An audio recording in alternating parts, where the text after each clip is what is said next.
Assalamualaikum, mohon izin bertanya. Jadi begini Ustadz, secara syariat kebanyakan wali itu punya karomah. Nah, sedangkan karomah itu sendiri hakikatnya bagaimana Ustadz?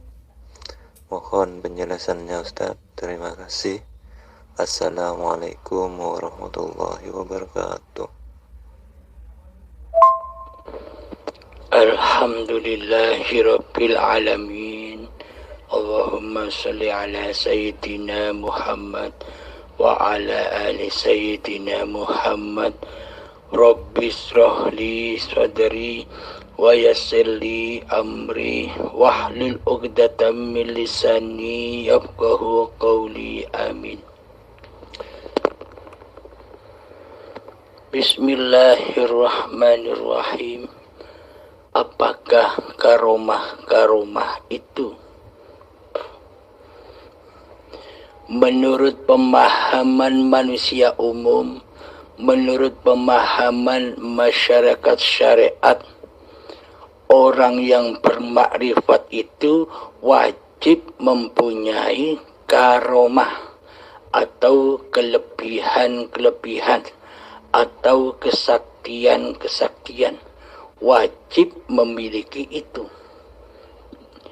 Inilah pengertian orang awam. Inilah pengertian orang-orang syariat. Bila ada orang punya kelebihan yang di atas manusia rata-rata, manusia berbondong-bondong menjuluki, menyebut, oh itu waliullah. Kebanyakan demikian. Karena manusia masih memandang karomah-karomah itu. Padahal karomah itu 1000 karomah masih kalah mulia dengan istiqomah.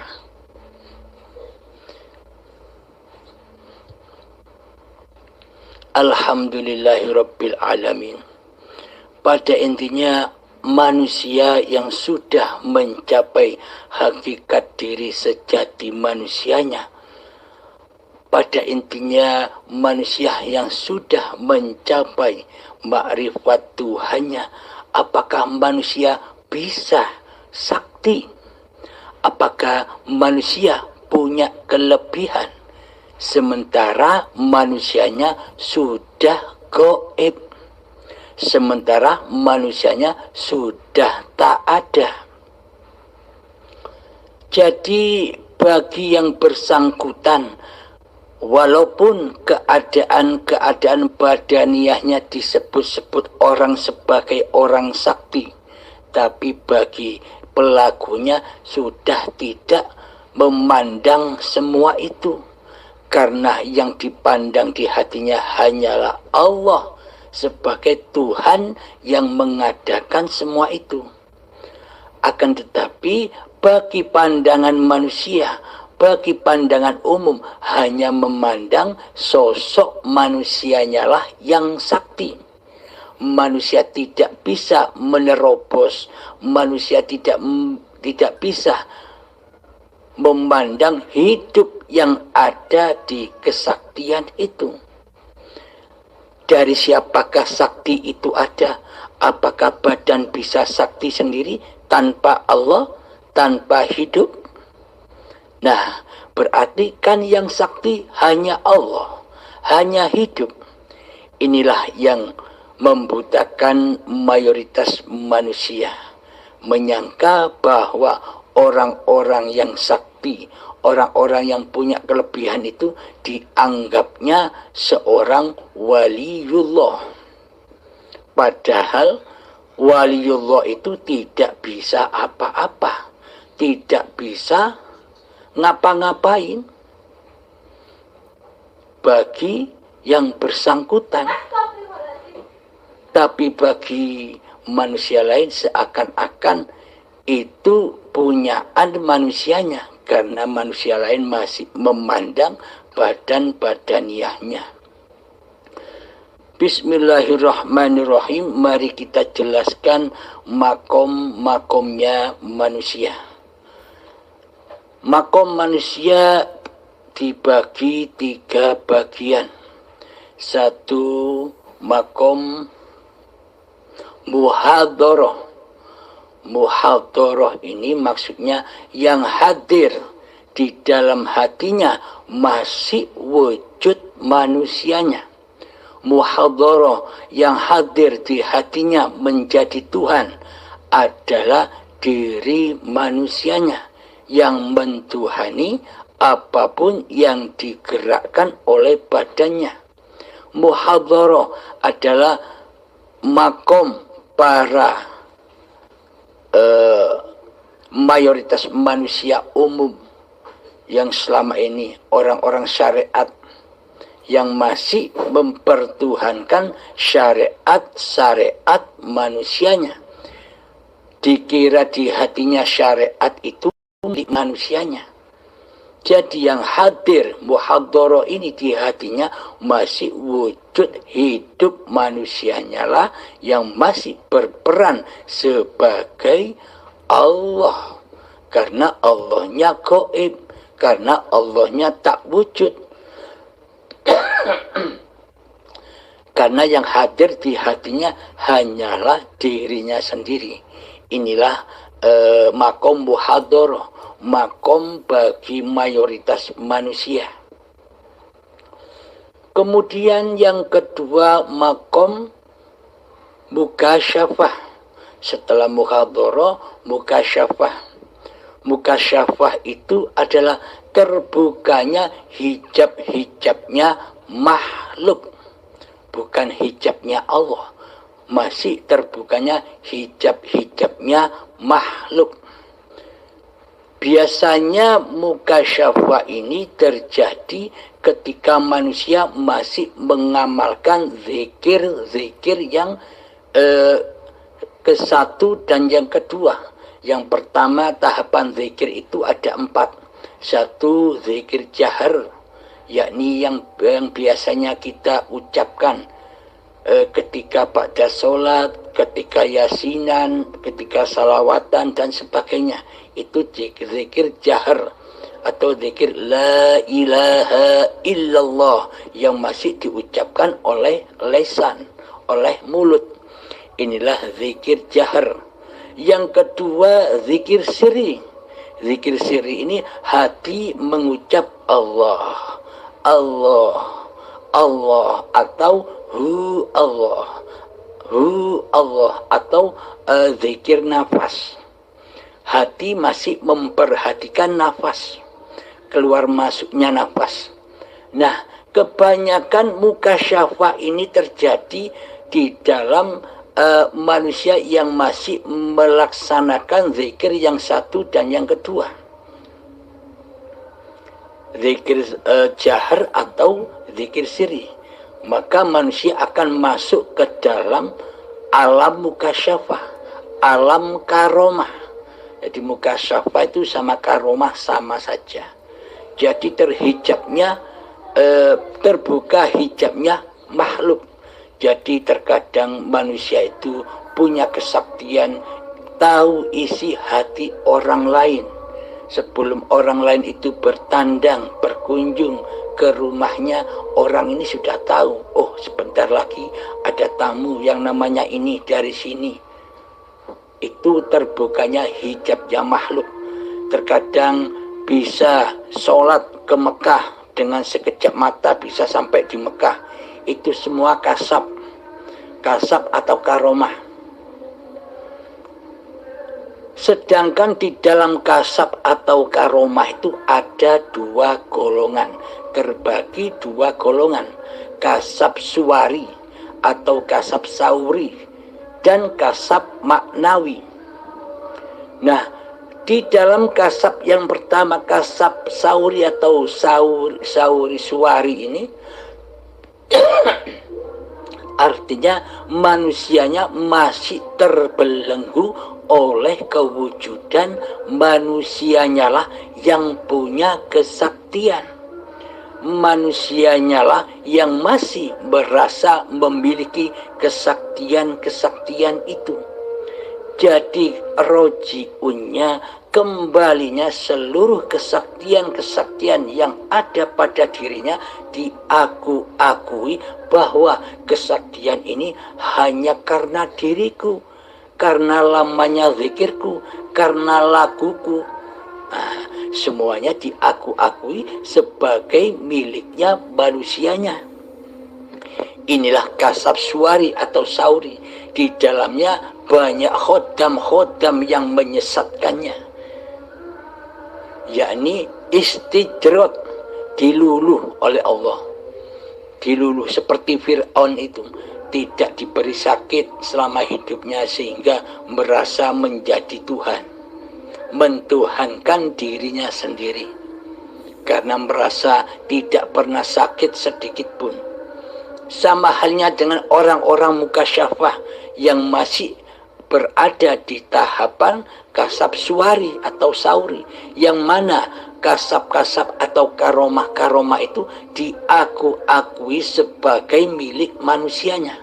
Sama halnya dengan Fir'aun. Jadi tidak ada bedanya. Karena di dalam hatinya yang wujud, yang hidup masih manusianya, inilah kasab yang tersesat. Yang kedua adalah kasab maknawi. Di dalam kasab maknawi ini, hamba sudah tidak merasa mengaku-ngakui sebagai pemilik kesaktian-kesaktian itu. Di hati hambanya sudah menyadari bahwa kesaktian-kesaktian yang dimilikinya itu bukan dari dirinya sendiri, akan tetapi inilah kuasa Tuhannya. Inilah yang disebut kasab maknawi. Jadi untuk mencapai kasab maknawi sehingga masuk ke dalam tahapan makom manusia yang musyahadah. Tahapan makom manusia kan ada 3, muhadharah, mukasyafa, musyahadah. Jadi kasab maknawi inilah yang akan memasuki alam ruang musyahadah. Jadi dekat dengan musyahadah, karena apa-apa yang terjadi, kesaktian-kesaktian yang terjadi pada dirinya sudah tidak diakui sebagai kesaktian manusianya.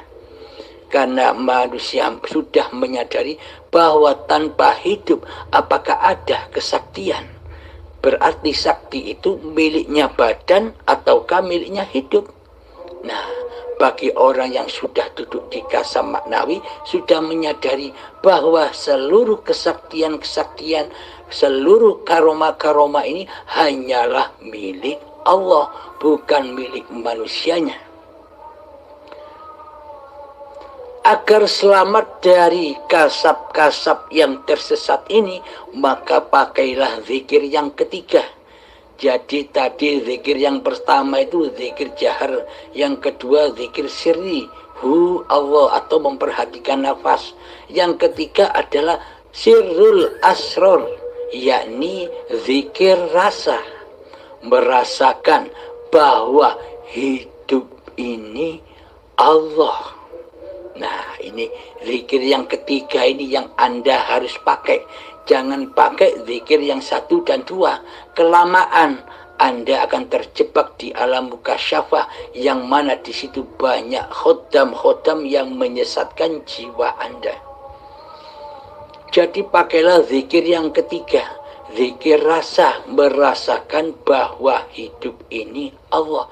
Jadi pada intinya hati sudah tidak mengucap apa-apa lagi, mulut atau lisan sudah tidak mengucap apa-apa lagi, hanya diam saja, merasakan dengan rasa bahwa hidup ini hidupnya Allah, bukan hidup manusianya.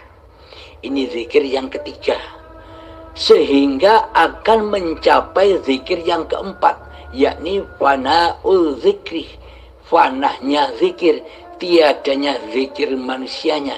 Jadi yang merasa berzikir bukan manusianya lagi.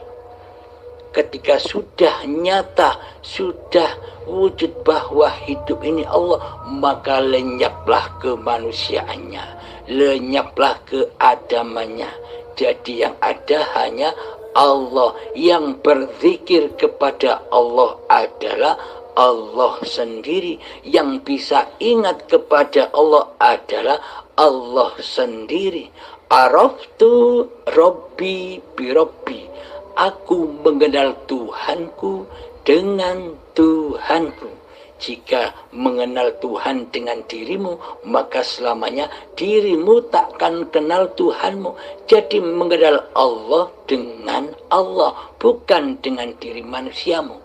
Inilah yang dimaksud fana'ul dzikri. Jadi fana'ul dzikri ini secara otomatis ketika kita melanggengkan zikir yang ketiga, yakni sirrul asrar, menggunakan kendaraan rasa. Rasa ini merasakan bahwa hidup ini Allah dimanapun dan keadaan apapun. Sehingga hamba akan sampai di makom musyahadah, makom manusia yang ketiga. Yang pertama muhadharah, mukasafah, musyahadah. Jadi yang bersyahadat, jadi yang menyaksikan Allah ya Allah. Inilah makom-makom manusia. Jadi mukasyafah, kesaktian yang ada pada manusia itu tergantung manusianya. Manusianya sudah duduk di alam musyahadah atau masih alam muhadharah. Bila masih di alam muhadharah, yang tampil, yang wujud di dalam hatinya kan masih manusianya. Jadi belum sampai kepada Tuhannya.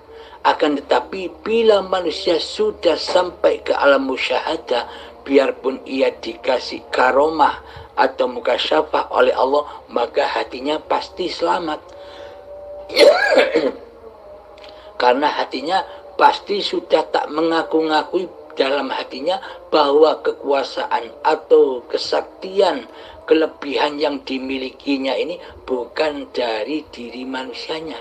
Contoh ketika Anda sebagai topik menyembuhkan orang, dipanggil orang ke sana kemari untuk menyembuhkan pasien, hati sudah tak merasa bahwa ini kepunyaan makhluknya, ini punya Allah. Hiduplah yang memperjalankan Anda kemanapun untuk mengobati manusia. Jadi pandanglah selalu hidup agar hati Anda selamat dari hawa nafsu Anda sendiri. Alhamdulillahirabbil alamin.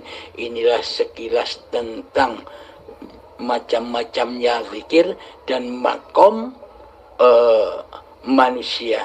Macamnya zikir ada 4. 1 zikir jahar, 2 zikir sirri, 3 zikir sirrul asrar, yakni zikir rasa, hatinya hati, sirrun fi sirri. Yang keempat fana'ul dzikri, lenyapnya zikir itu sendiri. Dan makom manusia ada 3. 1 muhadharah, yang hadir di hatinya masih wujud diri manusianya. Yang kedua mukasyafah, yang mana di dalam mukasyafah itu ada 2 golongan, kasab suari dan kasab maknawi. Yang ketiga adalah makom musyahadah, yakni yang bisa menyaksikan Allah ya Allah sendiri. Alhamdulillahirabbil alamin. Semoga saya dan semoga kita semua selalu dibimbing oleh Allah Subhanahu wa taala di jalan lurusnya. Alhamdulillahirabbil alamin. Akhirul kalam. Assalamualaikum warahmatullahi wabarakatuh.